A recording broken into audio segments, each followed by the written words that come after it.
Hi guys, panoorin na natin itong banat ni dalawang mayor, no? Mayor Magalong at saka si Yorme.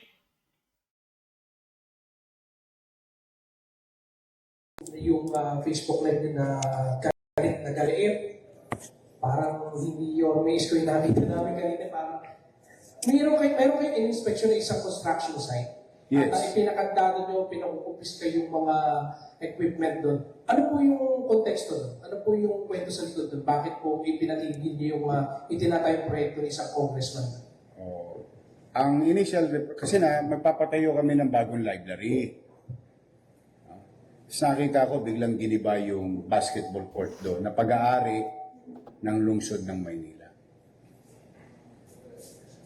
Tinanong ko si Andres kung may permit ba. Wala daw siyang alam na nabigyan ng permit. Tinanong ko yung taong bayan, yung chairman, ang sabi, project daw ni Congressman Joel Chua. Oh. Paano nangyari yun? Walang permit. O, paano nangyaring nag-iba nila yung property ng City of Manila? Saan napunta yung property, yung mga bakal? Pag-aari yun ng lusod eh. May pananagutan pa yun sa CGSO eh. Pinakilo. O tapos, biglang tatanggalin nila yung mga daycare center at saka senior citizens office ng City Government of Manila. O ngayon, I challenge Congressman Joel Chua to investigate himself. Sinabi ko na sa inyo eh. May gobyerno sa lungsod ng Manila and it is called City Government of Manila, not City Congress of Manila. Sa totoo lang, o ngayon pinaresto ko lahat yung mga tao doon at kinukumpiska namin yung mga gamit. And now we're doing what we need to do. Tingnan natin kung may masample lang. Yan ang kung bakit ako nalulungkot. Hindi pa nadala itong mga congressman. Iniimbestigahan na sila ni Presidente. Nagka-leche-leche ang flood control sa buong Pilipinas sa pakikialam ng mga congressman. Mga crocs. Sino may sabi? Secretary Bonoan. Di ba? Inamin na nila eh. Ang trabaho ng congressman gumawa ng batas. Hindi magpagawa lang ng kung ano-ano. O ngayon, kung magpapagawa kayo, katulad ng ibang congressman dito, na nagpapaalam, humihingi ng permiso sa building official o sa city engineering, inaaproba naman namin eh. In fact, I'm gonna tell you, yung di masalang, di ba isasara, gagawin ng DPWH, o humingi ng permiso sa amin, o nagbayad ng buwis, 504,000 pesos. O, anong ibig namin sabihin? Pag magpapagawa kayo, humingi kayo ng permit, building permit. Ang higpit-higpit dito dati, nung araw, 30 square meter, 50 square meter, pinahihirapan nila para bigyan ng permit. Pero itong bilyon-bilyon, daang-daang milyon na project, hindi humihingi ng permit sa city government. O now, I'm calling the attention, and you tell him this. O, lumabas siya ngayon. Lumabas siya. Bakit? Lawyer pa yan. And I challenge him. He's a lawyer. Pwede ba magpatayo ng building ng walang building permit? Hindi pa siya natuto doon sa pinatayo niyang barangay hall na 19 million eh. Oh. Tapos sasabihin nila, hindi kanila. Lalaki ng mga pangalan nila doon. So sa akin, yun ang hamon ko sa kanila. Ngayon nila imbestigahan sa Quadcom ang sarili nila. Ito to, the sauce for the gander should be the sauce for the goose. Tanong ko lawyer yan. Itanong mo sa kanya, ito po tinatanong ni Yorme sa inyo. Congressman Joel Chua, Attorney Joel Chua, pwede po bang magtayo ng building ng walang building permit sa City Hall. He is a lawyer. I am no lawyer. I may be wrong. Violation yun. Tapos nadurog. Tapos na-disenfranchise yung mga mamamayan namin. Mayor ba siya? O baka lang nahirati sila, nasanay sila nung nakaraang panahon na nagagawa nila yung gusto nilang gawin. Hindi. Kanina naawa ko doon sa mga matatanda. Biro mo, alam mo ginawa, pare? Pinatayan ng kuryente. Tapos pinalalayas. Nino? Nung kontraktor. Nino? Ni congressman. Dahil sa wala silang permit, pumasok sila sa amin, sa property namin, kaya kaya ngayon, nilak namin yung at pinakakasuhan namin. Ngayon, hinahanap namin kung ilang milyong piso yung property giniba nila without, ito pa isa, Congressman Joel Chua, pwede bang mag-demolish ng walang demolition permit? That is my challenge to them. You tell that to Congress. Sinabi ko na in-interview na nga ako sa bilyonaryo, kung naalala ninyo.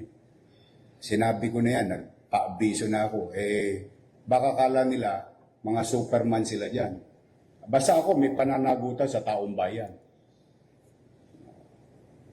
Abusado yan mga, katulad yung isang congressman pa sa District 2, yung Sunog Apog Pumping Station. Wala rin. Yan ang nangyayari, base doon sa tanong mo, bakit hindi mag-iinit ang ulo ng mga mayor? Bakit? Pakiramdam nila kasi, sila na ang pinakamakapangyarihan na taong gobyerno sa buong Pilipinas. They can do what they want to do because they are congressmen. They can investigate who they want to investigate because they are congressmen. On the premise of what? Good governance. Uulitin ko. Good governance. Sige. Pwede ba mag-demolish ng building ng gobyerno nang walang demolition permit? Pwede ba mag-construct vertically, horizontally, nang walang building permit? He's a lawyer, and I challenge him directly.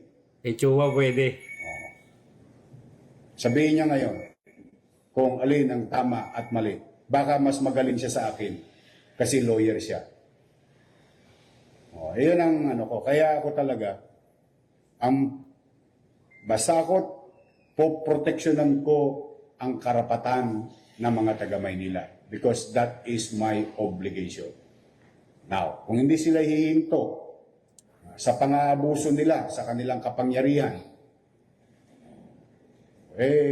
papapanagutin ko sila. Hindi ako, wala akong no heart loss ako sa kanila. Sa totoo lang. May gobyerno na sa lungsod ng Maynila. Anong araw, baka nagagawa nila, nabobola-bola nila yung mayor. Isa lang po ang gobyerno sa Maynila. Ang pangalan, City Government of Manila. Headed by Local Chief Executive. Tapos ang usapan. Ayun po ang tugon ko dyan. Kaya ganyan ang damdamin ko. Tapang ni Mayor Skogay, si Yorme, So, pwede ito, future leader. Parang digong din ang dating Panoorin naman natin guys, itong kay Mayor Magalong, So, Mayor versus Congressman. Giniit ni Baguio City Mayor Benjamin Magalong na hindi siya magbigay ng public apology sa mga kongresistang umano'y tinamaan ng kanyang mga pahayag kaugnay ng isyu ng katiwalian. Bakit naman ako magpapublic apology? Bakit naman ako Sinabi ko na yan eh. Sinabi ko na yan eh. At the end of the day, I will not. I will not. I will not. Yeah.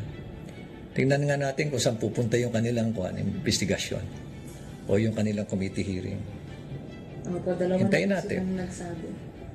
Pero hindi ako mag-apologize. Ayon kay Magalong, malinaw kung sino ang tunay na sumisira sa imahe ng institusyon, hindi siya, kundi mismo mga mambabatas na sangkot umano sa anomalya. Unang-una, hindi ako mag-apologize sa kanila. Sila dapat ang mag-apologize sa taong bayan sa kanilang mga pinaggagawa. Isipin mo, alam naman nila na marami sa kanilang kasamahan involved sa katiwalian. Pero nananahimik sila. Alam ko marami rin sa kanila matitino. Yan. Pero Kinukonsente. masama. No? Pinabayaan lang natin. Pinabayaan. No? Nananahimik dahil nga ayaw nilang, kumbaga, nangyari sa kanila is tolerance. Matatanda na giniit ni Manila 6th District Representative Benny Abante na nararapat lamang magbigay ng public apology si Baguio City Mayor Benjamin Magalong matapos itong Stordila. tawaging moro-moro ang nakaambang investigasyon ng Kamara sa flood control projects. Ayon kay Abante, isang insulto sa institusyon ang pahayag ni Magalong at hindi dapat lahatin ang mga kongresista. Gate naman ng alkalde matagal nang malinaw sa mga kapwa-kongresista kung ano ang nangyayari, ngunit pinili umano ng iba na manahimik. Dagdag pa niya, ang katahimikan ay hindi neutralidad kundi pakikipagsabwatan. Silence is not neutrality. It is complicity, it is tolerance. Conspiracy. Kaya hindi ako naniniwala na wala silang alam. Kaya nga sila naging congressman dahil magagaling sila eh. Kaya imposible naman na wala silang kaalam-alam doon sa mga pinaggagawa ng mga kasamahan nila dyan. Alam na alam nila yan. Kaya dapat kayo po ang humingi ng paumanhin sa taong bayan. Hindi po ako. Pasensya na ho kayo. Mali po you're barking on the wrong tree. Binatigos din ni Magalong ang aniyay kawalan ng accountability ng ilang contractor at mambabatas na patuloy na nakikinabang sa kaban ng bayan. Partikular niyang tinukoy ang problemadong rehabilitasyon ng Cannon Road na sa kabila ng bilyong pisong inilaan ay nananatiling depektibo. Dagdag pa ng alkalde, apektado rin ang turismo at kabuhayan ng mga mahihirap dahil sa paulit-ulit na kapalpakan ng mga proyekto. Sa huli, nanindigan si Magalong na hindi siya matitinag at hindi kailanman hihingi ng tawad. Aniya, kung may dapat humingi ng paumanhin, yun ay ang mga opisyal na sangkot sa korupsyon. Yan ang hamon ni Mayor Benjamin Magalong laban sa mga kongresistang aniya ay tunay na sumisira sa integridad ng pamahalaan. Maganda to kasi may pumapalag no sa mga taga HOR. Mayor po. Yung nakikita nila na anomalya or pakikialam ng mga taga HOR no. Pinapalagan nila no. Sana kung mayroon pang ibang mayor na may nakita sila na hindi tama doon sa distrito, lumabas din sila at bulgar nila no yung mga nakikita nila na anomaly. Matapang to guys tong dalawang mayor na to, si Yorme saka si Mayor Magalong, may paninindigan at prinsipyo. Okay guys, hanggang dito na lang ang ating content. Please like and subscribe ha. This is Kuya Linox and thank you for watching. Ingat and God bless.